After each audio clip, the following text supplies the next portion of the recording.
আসসালামু আলাইকুম। আমি আফসানা আলমগীর খান স্বাগত জানাচ্ছি এনটিভির দেশের খবরে।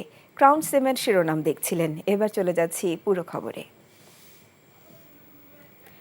কুমিল্লার মুরাদনগরে বসত ঘরের দরজা ভেঙে সংখ্যালঘু সম্প্রদায়ের এক নারীকে ধর্ষণের ঘটনায় এ পর্যন্ত 5 জনকে গ্রেপ্তার করেছে পুলিশ।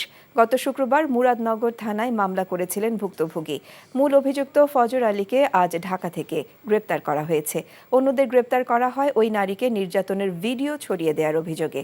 কুমিল্লা থেকে মাহফুজ নান্টুর পাঠানো তথ্য ছবিতে শওকত করিমের ডেস্ক রিপোর্ট। 11:30 বাজে রাত বাজে আমার মা বাবা গেছে অনুষ্ঠানে গেছে খালি বাড়ি। তখন হজর আলী দরজা খিলি ভাঙ্গা লাইছে, পরে খিলি ভাঙ্গা আইছে মতন আমার সাথে অনেক অত্যাচার করছে। কুমিল্লার মুরাদনগরের এই নারীকে ধর্ষণ এবং তার প্রতি সহিংসতা চাঞ্চল্য সৃষ্টি করেছে দেশ জুড়ে। এ ঘটনায় রোববার ভোরে ঢাকার সায়েদাবাদ থেকে গ্রেপ্তার করা হয় মূল আসামি ধর্ষক ফজর আলীকে। এর আগে ওই নারীর ভিডিও ধারণ ও তা সামাজিক যোগাযোগ মাধ্যমে ছড়িয়ে দেওয়ার অভিযোগে গ্রেপ্তার হন মোহাম্মদ সুমন, রমজান আলী, মোহাম্মদ আরিফ ও মোহাম্মদ অনিক। তাদের সবার বাড়ি মুরাদনগর উপজেলায়। এই হজর আলী জোরে নাকি মেয়ের এই অত্যাচার করছে, তখন তার মামার আইয়া এই এই হজর আলী প্রথমে আমলি করতো, আর পরে বিএনপি চায় নিয়ে মানে বিএনপির লগে চলাফেরা করে পরে এই ঘটনা ঘটাইতেছে এলাকাত। হজর আলী ইডি কোনো দল নেই, যেই দল আইয়া চেয়ারম্যান পাস করছে তার লগে তাকে বদমাইশি করে আর এই জুয়াইল খেলে। পুলিশ ও এলাকাবাসী জানান, গত 26 জুন রাতে মুরাদনগরের রামচন্দ্রপুর 5 কিট্টা গ্রামে বাড়ির সবার অনুপস্থিতিতে দরজা ভেঙে প্রবাসীর স্ত্রীকে ধর্ষণের অভিযোগ ওঠে ফজর আলীর বিরুদ্ধে। প্রাথমিকভাবে প্রতিবেশীরা দুজনকেই আটক করে মারধর করেন। এক পর্যায়ে পালিয়ে যান ফজর। পরে স্থানীয়দের খবরে ভুক্তভোগীকে উদ্ধার করে পুলিশ। এই ঘটনায় মোট 5 জনকে গ্রেপ্তার করা হয়েছে এবং এর সাথে যদি আরও কেউ জড়িত থাকে আমরা তাদেরকেও আইনের আওতায় আনব। ভিকটিমের ছবি ধারণ করে সোশ্যাল মিডিয়ায় যারা ছড়িয়েছে তাদের 4 জনকে আমরা অ্যারেস্ট করেছি। একজন নাম অনিক, একজনের নাম সুমন, রমজান, বাবু। তাদের বিরুদ্ধে প্রচলিত আইনে বিধি মোতাবেক ব্যবস্থা গ্রহণ করা হবে। এদিকে মুরাদনগরের সাবেক এক আওয়ামী লীগ নেতার দেহরক্ষী ফজর আলীকে বিএনপি নেতা বলে অপপ্রচার করা হচ্ছে বলে দাবি করে এর তীব্র নিন্দা জানানো হয় উপজেলা বিএনপির সংবাদ সম্মেলন থেকে। সে বিএনপির সাথে কোনোভাবেই সম্পৃক্ত নয়, বরং শওকত করিম, এনটিভি নিউজ ডেস্ক। এদিকে বিএনপির সিনিয়র যুগ্ম মহাসচিব রিজভী আহমেদ বলেছেন, আওয়ামী লীগের এক নেতা কুমিল্লায় ধর্ষণ করে তা বিএনপির নামে চালিয়ে দেওয়ার অপচেষ্টা করছে। রাজধানীর নয়াপল্টনে এক সংবাদ সম্মেলনে তিনি এই কথা বলেন। দোসররা তো বিভিন্ন জায়গায় অবস্থান নিয়ে আছে, তাদের কাছে প্রচুর টাকা আছে এবং এই টাকা দিয়ে মানে বর্তমান সরকার এবং গণতন্ত্রের পক্ষের রাজনৈতিক দলগুলোকে কালিমালিপ্ত করার জন্য তাদের যে প্রচেষ্টা, সেই প্রচেষ্টা তারা অব্যাহত রেখেছে। আমি মনে করি এই যে আমি যতটুকু পড়লাম এখনই, তাতে ওইটারই প্রতিফলন বলে আমার মনে হচ্ছে। জাতীয় রাজস্ব বোর্ড এনবিআর এর আন্দোলনকারী কর্মকর্তাদের সঙ্গে আজ কোনো বৈঠক হচ্ছে না বলে জানিয়েছেন অর্থ উপদেষ্টা ডক্টর সালেউদ্দিন আহমেদ। তিনি বলেন, কর্মকর্তারা শাটডাউন কর্মসূচি পালন করতে চাইলে করতে পারে তারা। দুপুরে অর্থ মন্ত্রণালয় উপদেষ্টা বলেন, এনবিআর এর কর্মকর্তাদের আন্দোলনের বিষয় নিয়ে উপদেষ্টা পরিষদের বৈঠকে আলোচনা হয়েছে। এ বিষয়ে পরে প্রেস বিজ্ঞপ্তিতে জানানো হবে। এর আগে এনবিআর এর অচলাবস্থা নিরসনে বিকেল 4টায় অর্থ উপদেষ্টার সঙ্গে বৈঠক করবেন বলে জানায় আন্দোলনকারীরা। এদিকে চলমান আন্দোলনের অংশ হিসেবে আজও দ্বিতীয় দিনের মতো চলছে কমপ্লিট শাটডাউন কর্মসূচি। রাজস্ব বোর্ডের সংস্কার রোধ ও চেয়ারম্যানের অপসারণের দাবিতে এনবিআর সংস্কার ঐক্য পরিষদের ব্যানারে আন্দোলনকারীরা আগারগাঁওয়ের প্রধান কার্যালয়ের বাইরে অবস্থান নেন। এতে মারাত্মকভাবে ব্যাহত হচ্ছে সরকারের রাজস্ব আদায় কার্যক্রম। সচিবালয়ে আসলে আমাদের একটা গ্রুপ গিয়েছে, কিন্তু সেখানে গিয়ে দেখে যে আসলে অর্থ উপদেষ্টা মহোদয়ের কোনো শিডিউল মিটিং সেই সময় ছিল না। তারা আসছে রাস্তায়, এই কারণেই আমরা আপনাদেরকে সঠিক একদম সিদ্ধান্তটা জানাতে পারছি না এই মুহূর্তে। আমাদের কর্মসূচি যা চলমান ছিল তাই থাকবে। যদি এর মধ্যে কোনো পরিবর্তন আসে আপনাদেরকে প্রেস রিলিজের মাধ্যমে আমরা জানিয়ে দেব। এনবিআর কর্মকর্তাদের আন্দোলন তথাকথিত পরিকল্পিত ও দূরভিসন্ধিমূলক, যা জাতীয় স্বার্থ এবং নাগরিক অধিকারের চরম পরিপন্থী, এমন কথা জানিয়ে বিবৃতি দিয়েছে অন্তর্বর্তী সরকার। বিকেলে গণমাধ্যমে পাঠানো এক প্রেস বিজ্ঞপ্তিতে জানানো হয়, সংস্কারের বিরোধিতা ছাড়াও অর্থবছরের শেষ 2 মাসে তারা রাজস্ব আদায় কার্যক্রম মারাত্মকভাবে বাধাগ্রস্ত করেছেন। আলোচনায় আসার আহ্বান জানালেও তারা তা অগ্রাহ্য করেছেন। আলাপ আলোচনার মাধ্যমে সমস্যার গ্রহণযোগ্য সমাধান না করে তারা আন্দোলনের নামে অনমনীয় অবস্থান নিয়ে ক্রমাগত দেশের অর্থনীতির ক্ষতি করে চলেছে বলেও উল্লেখ করা হয়। শীঘ্রই আন্দোলনকারীদের কর্মস্থলে ফিরে যাওয়ার আহ্বান জানিয়ে বলা হয়, আইন বিরোধী ও জাতীয় স্বার্থ বিধ্বংসী কর্মকাণ্ড থেকে তাদের সরে আসা উচিত। অন্যথায় দেশের জনগণ ও অর্থনীতির সুরক্ষায় সরকার কঠোর হতে বাধ্য হবে বলে হুঁশিয়ার করা হয়েছে। এনবিআরের শাটডাউনে চট্টগ্রাম বন্দরে আমদানি রপ্তানি কার্যক্রম স্থবির হয়ে পড়েছে।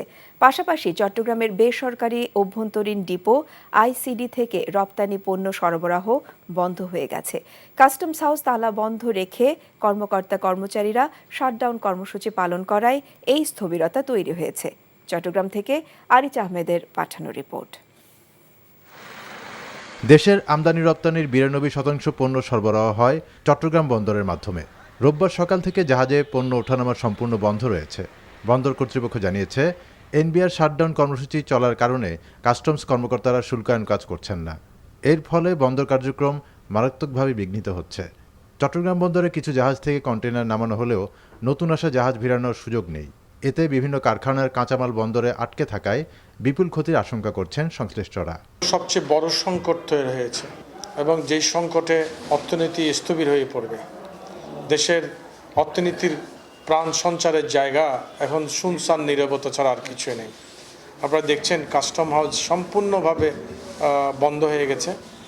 আমদানি রপ্তানিকৃত সমস্ত কর্মযজ্ঞ এখন সম্পূর্ণ বিলীন। অবিলম্বে পরিস্থিতির উন্নতি না হলে কন্টেইনার ও পণ্যজট চরমে পৌঁছাবে বলে আশঙ্কা করছেন বন্দর কর্তৃপক্ষ। কাস্টমস কর্মকর্তারা কাজ না করায় আমদানি পণ্যবাহী কন্টেইনার বন্দর থেকে ডেলিভারি দেওয়া যাচ্ছে না। চট্টগ্রাম বন্দরের অপারেশনটা খুব স্লো হয়ে যাবে। আমাদের শিপ অপারেশন, ইয়ার্ড অপারেশন সবগুলো স্লো হবে। এখন টোটাল চট্টগ্রাম বন্দরের অপারেশনাল কাজের একটা বিরূপ প্রভাব পড়বে এবং সার্বিকভাবে দেশের আমদানি রপ্তানি এবং অর্থনীতির উপরে একটা খারাপ প্রভাব। এদিকে এনবিআর কর্মকর্তাদের শাটডাউন কর্মসূচির কারণে মংলা, বেনাপোল ও দিনাজপুরের হিলি সহ দেশের সব স্থলবন্দরের কার্যক্রম স্থবির হয়ে পড়েছে। আহমেদ শরীফ, এনটিভি নিউজ ডেস্ক। ঐক্যমত্য কমিশনের আলোচনা আশাব্যঞ্জক অগ্রগতি হয়নি উল্লেখ করে কমিশনের সহ সভাপতি প্রফেসর ডক্টর আলী রিয়াজ বলেছেন, জুলাই মাসের মধ্যেই জাতীয় সনদ করতে কমিশন প্রতিশ্রুতিবদ্ধ, যদিও কিছুটা শঙ্কা রয়ে গেছে। সংবিধান সহ বিভিন্ন বিষয়ে সংস্কার নিয়ে রাজনৈতিক দলগুলোর সাথে ঐক্যমত্য কমিশনের সংলাপের শুরুতে তিনি একথা বলেন। 3 দিন বিরতির পর রাজধানীর ফরেন সার্ভিস একাডেমিতে শুরু হয় বৈঠকে বিএনপি, জামাত ইসলামী, এনসিপি সহ 30টি রাজনৈতিক দলের প্রতিনিধিরা অংশগ্রহণ করেন। বৈঠকের শুরুতে জাতীয় ঐক্যমত্য কমিশনের সহসভাপতি প্রফেসর ডক্টর আলী রিয়াজ আশা প্রকাশ করেন, শহীদ আবু সাঈদ দিবসে জুলাই সনদে সই করবে সব রাজনৈতিক দল। তিনি বলেন, জুলাই মাসের মধ্যেই জাতীয় সনদ তৈরিতে ঐক্যমত্য কমিশন প্রতিশ্রুতিবদ্ধ। এর আগে গত বৃহস্পতিবারের আলোচনায় 10 বছরের বেশি প্রধানমন্ত্রী থাকতে পারবেন না, এ বিষয়ে অন্যান্য দলের সাথে একমত হয়েছে বিএনপি। তবে বিএনপির শর্ত ছিল, সাংবিধানিক কোনো নিয়োগ কমিটি রাখা যাবে না। রাজনৈতিক দল হিসেবে, ব্যক্তি হিসেবে, সিভিল সোসাইটি হিসেবে, গণমাধ্যম হিসেবে কেউই চাচ্ছেন না যে আমরা ওই জায়গায় আবার ফিরে যাই। এটা আগামীকাল, আগামী পরশুর বিষয় নয়, দীর্ঘদিনের বিষয়।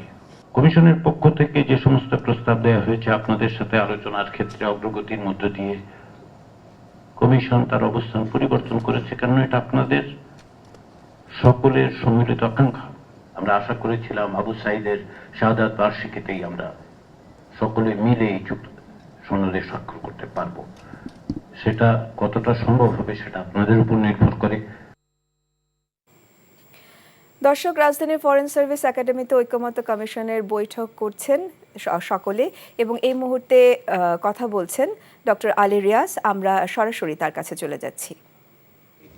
সীমিত করা হয়, কাঠামোগত পরিবর্তন করা হয় এবং এর দায়িত্বের পরিধিটাও সীমিত করে ফেলা হয়।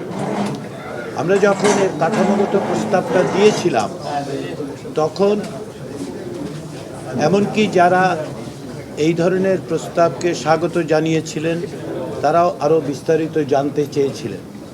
তারই পরিপ্রেক্ষিতে আজকে আমরা জাতীয় ঐকমত্য কমিশনের পক্ষ থেকে এর বিস্তারিত উপস্থাপন করেছিলাম যে শুধুমাত্র কাঠামোগত দিক না, বিশেষ করে কার্যপরিধির প্রশ্ন। আমরা বলেছিলাম যে এখানে সুনির্দিষ্টভাবে 6টি কমিশন এবং আইনের দ্বারা নির্ধারিত অন্যান্য প্রতিষ্ঠানগুলোর নিয়োগের ক্ষেত্রে অর্থাৎ প্রধান এবং সদস্যদের নিয়োগের ক্ষেত্রে এই কমিটি কাজ করবে। এগুলি হচ্ছে নির্বাচন কমিশন, দুর্নীতি দমন কমিশন, সরকারি কর্ম কমিশন, মহা হিসাব নিরীক্ষক ও নিয়ন্ত্রক, জাতীয় মানবাধিকার কমিশন এবং তথ্য কমিশন। জাতীয় ঐকমত্য কমিশন মনে করে যে এই কমিশনগুলো অত্যন্ত গুরুত্বপূর্ণ এবং এগুলো দেশে একটি জবাবদিহিমূলক রাষ্ট্র প্রতিষ্ঠার ক্ষেত্রে অত্যন্ত গুরুত্বপূর্ণ ভূমিকা পালন করে। সেই দর্শক, শুনছিলাম জাতীয় ঐকমত্য কমিশনের সহসভাপতি ডক্টর আলী রিয়াজের বক্তব্য। জুলাই ঘোষণাপত্র প্রকাশে সরকার ব্যর্থ হয়েছে অভিযোগ করে আগামী 3 আগস্ট কেন্দ্রীয় শহীদ মিনারে ছাত্র জনতার উপস্থিতিতে জুলাই বিপ্লবের ইশতেহার ও ঘোষণাপত্র পাঠের কর্মসূচি দিয়েছে জাতীয় নাগরিক পার্টি এনসিপি। রাজধানীর বাংলা মোটরে দলের কেন্দ্রীয় কার্যালয়ে এক সংবাদ সম্মেলনে এই ঘোষণা দেয়া হয়। এছাড়া গণ অভ্যুত্থানের বর্ষপূর্তি উদযাপন উপলক্ষে 1 জুলাই থেকে 30 জুলাই পর্যন্ত সারা দেশে জুলাই পদযাত্রা করবে এনসিপি। নূর হোসেনের রিপোর্ট।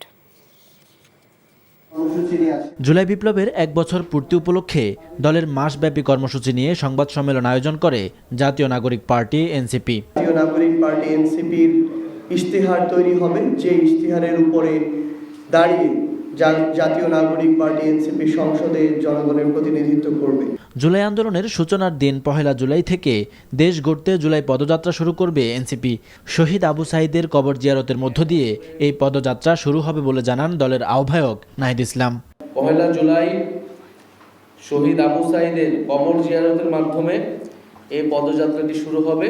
এটি ক্রমান্বয়ে বাংলাদেশের 64টি জেলা প্রদক্ষিণ করবে। আমরা 64টি জেলায় যাব, আমরা শহীদ পরিবারদের কাছে যাব, শহীদের কবর জিয়ারত করব, আহত যোদ্ধাদের সাথে কথা বলবো এবং অভ্যুত্থানকারী এবং বাংলাদেশের সাধারণ ছাত্র জনতা যারা রয়েছেন তাদের সাথে কথা বলবো।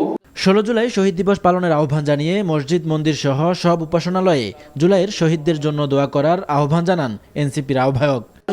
16 জুলাই যেদিন শহীদ আবু সাঈদ শহীদ হন, এই জুলাই গণঅভ্যুত্থানের প্রথম শহীদ, এবং তার শহীদ হওয়ার মধ্য দিয়েই আমাদের যে জুলাই গণঅভ্যুত্থান শহীদের যে মিছিল, সেই মিছিলটি আসলে শুরু হয়েছিল। ফলে সেই দিনকে আমরা বৈষম্য বিরোধী শহীদ দিবস হিসেবে পালন করব এবং সারা দেশে শহীদদের জন্য দোয়া মাহফিল এবং স্মরণ সভা অনুষ্ঠিত হবে। জুলাই বিপ্লবের ঘোষণাপত্র প্রকাশে সরকারের ব্যর্থতা সামনে এনে শেখ হাসিনার পদত্যাগের দাবিতে 1 দফার ঘোষণার দিন 3 আগস্ট কেন্দ্রীয় শহীদ মিনারে জুলাই বিপ্লবের ঘোষণাপত্র ও ইশতেহার পাঠের ঘোষণাও দেয় এনসিপি। যখন সকল পক্ষের সাথে সরকারি জায়গা থেকে এটি দেওয়ার কথা বলা হয়েছিল, আমরা কিন্তু সেই কর্মসূচি থেকে কিন্তু ছাত্ররা সরে এসেছিল ঐক্যমতের স্বার্থে, এবং 31 ডিসেম্বর থেকে আজকে কতগুলো মাস পার হয়ে গেল। ফলে এটি অস্থিরতা কমবে না, বরং এটি যে জুলাইয়ের যে আকাঙ্ক্ষা ছিল, বরং এটি আমাদের যে শহীদ পরিবার, আহত এবং যারা আন্দোলন করেছিল তাদের মধ্যে অস্থিরতা তৈরি করেছে।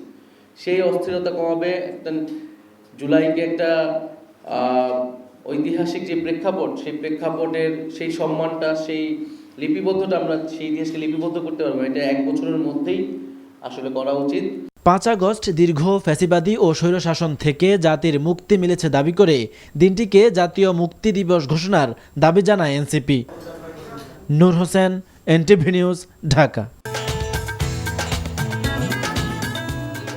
এই ছিল দেশের খবরে। এই খবরের ভিডিও সহ আপডেট জানতে ভিজিট করুন এনটিভি অনলাইন। www.ntvbd.com। এছাড়াও এনটিভির জনপ্রিয় সব অনুষ্ঠান ও খবরের আপডেট জানতে ভিজিট করুন আমাদের ইউটিউব এবং ভেরিফাইড ফেসবুক পেজ। 6টা ইভিনিং নিউজ দেখার আমন্ত্রণ রইল। ধন্যবাদ সবাইকে।